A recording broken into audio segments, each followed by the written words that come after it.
He started by selling books from a garage, survived the dot-com crash, and became the richest person on the planet. And then he went on to spend billions on space rockets. How did Jeff Bezos turn Amazon into an empire and a childhood dream into Blue Origin? Make yourself comfortable. Now you will learn the story of a man who sells everything, from books to space flights. The future creator of Amazon was born in 1964 in Albuquerque, and his childhood resembled a script for an inspirational movie more than the life of a typical billionaire.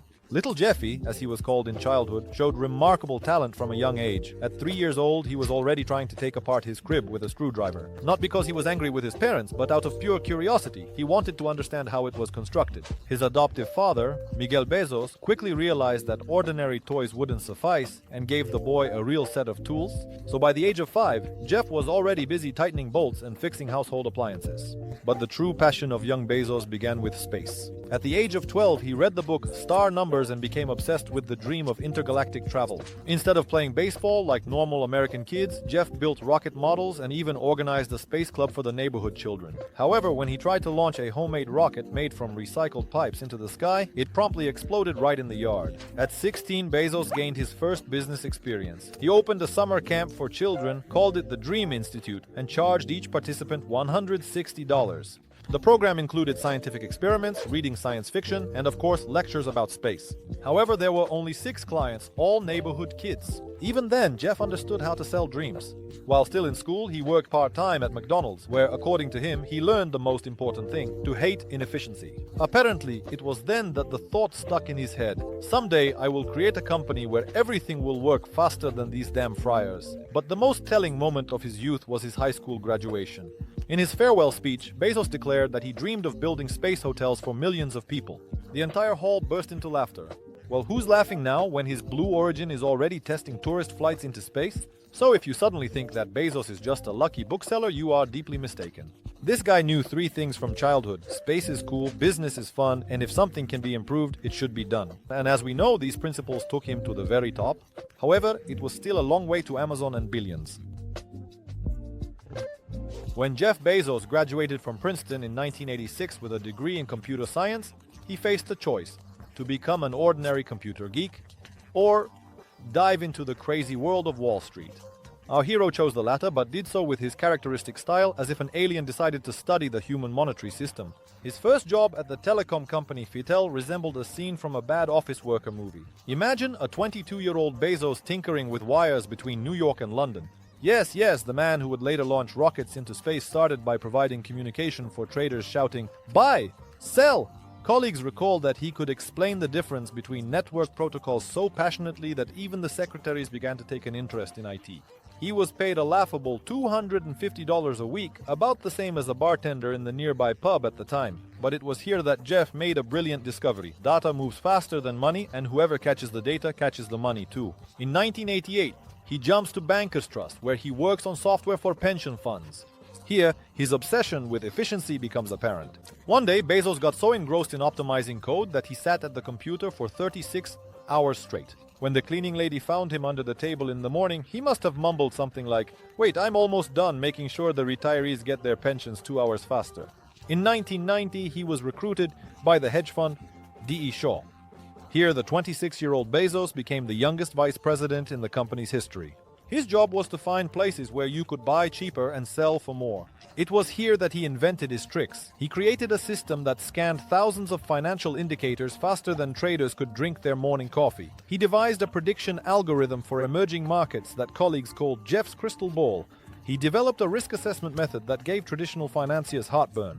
But the most amusing part is that he learns to think like an investor. One day he calculated that converting old buildings in Manhattan into offices was more profitable than playing the stock market. The management laughed, but 3 years later, when real estate prices skyrocketed, everyone suddenly remembered his calculations. The golden moment, it was at D.E. Shaw that Bezos met his future wife, Mackenzie. She came for an interview and he was conducting it. Perhaps hiring her was the best staffing decision of Bezos' life. However, 25 years later they divorced, but that's a completely different story. 4 years on Wall Street turned the computer genius into a financial ninja.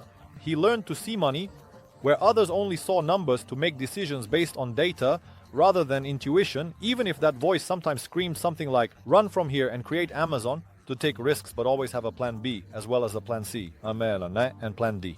These skills would later allow him to leave a stable job for some online bookstore.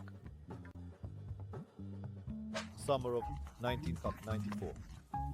Jeff Bezos, a promising vice president at the hedge fund DEO, sits at a computer in his Manhattan office studying a strange thing called the internet.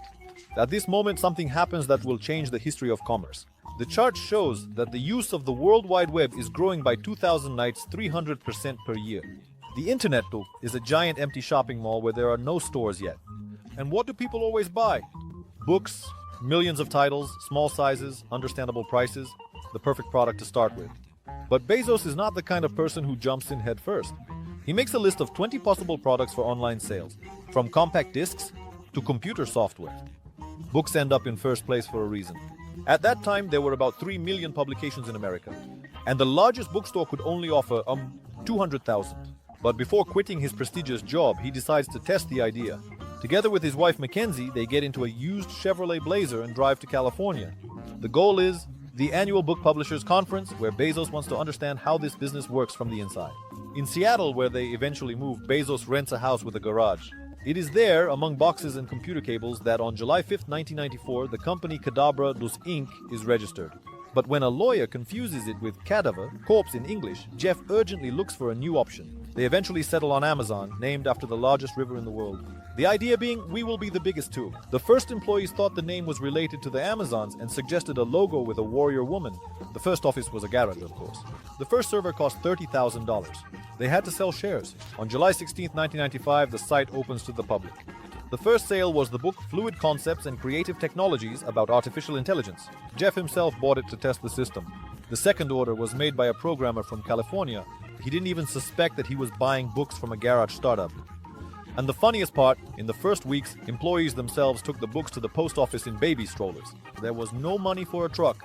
This is how the story of Amazon began. But it would take many more years before the company became an all-powerful online giant. The late 90s. Internet companies were growing like mushrooms after the rain, and their stocks soared so quickly that investors forgot what gravity was. It was a true dot-com bubble. Imagine, as if everyone suddenly started buying balloons at the price of gold just because they were pretty.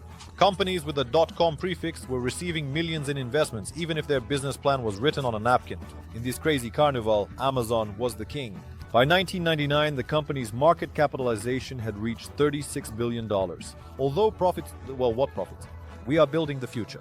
Bezos was handing out discounts left and right with 30% off books, free shipping, buy one, get one free. It's like a store selling ice cream for $1 per serving while the cost price is $2, hoping that someday the volumes will cover everything. A classic strategy, endure losses now to profit later.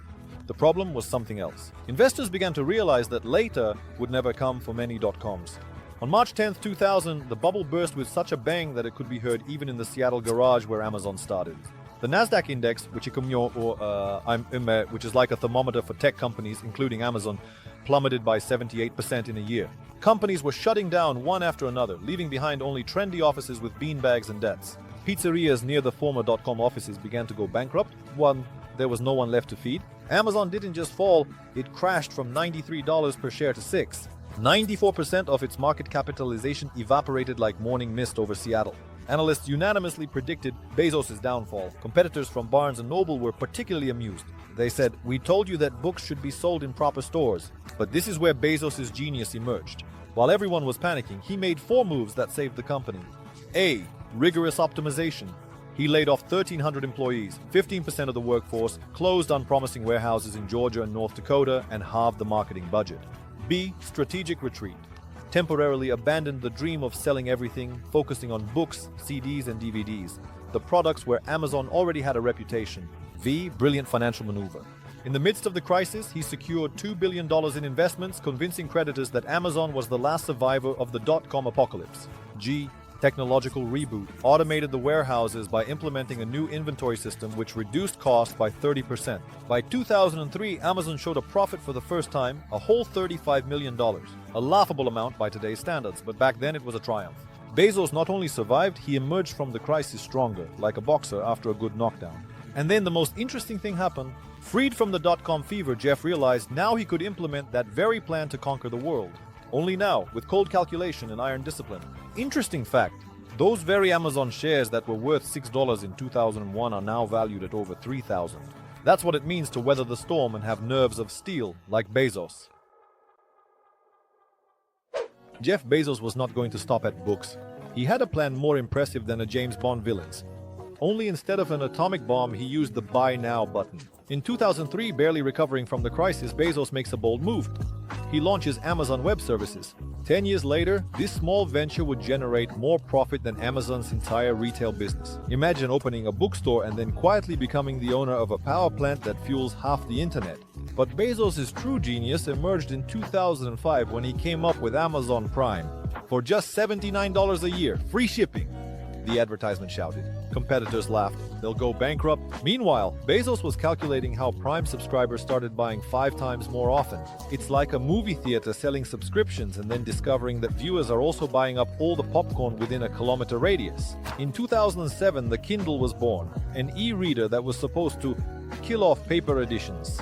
Today, every third American reads on a Kindle, and Bezos seemed to know this from the very beginning. But the real-world takeover began when Amazon ventured into all industries at once. In 2014, the voice assistant Alexa. It doesn't understand my accent. Users worried, but they still bought it.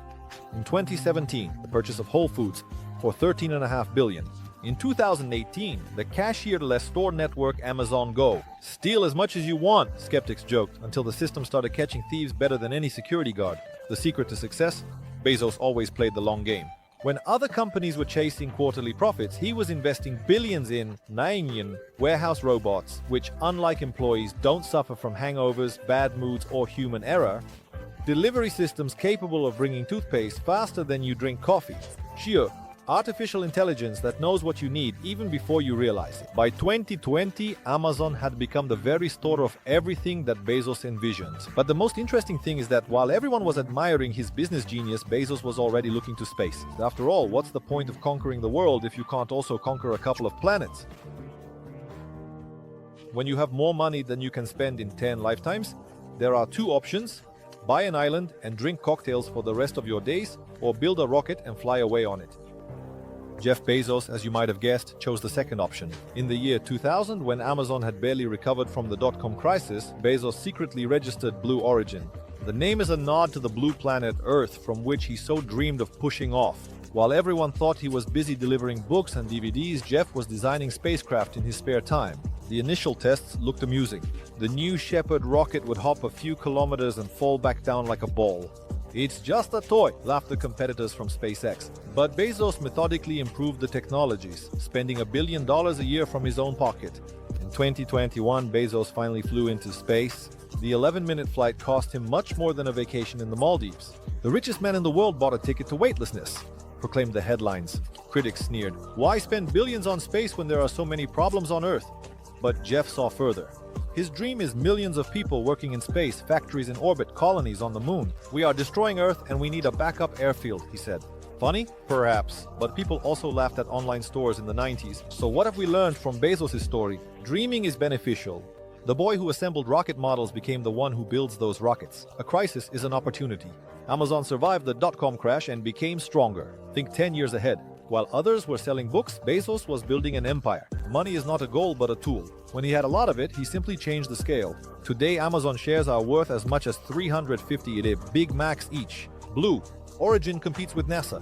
And Bezos, well, he's still at the beginning of the journey because space is vast and the most interesting startups are yet to come.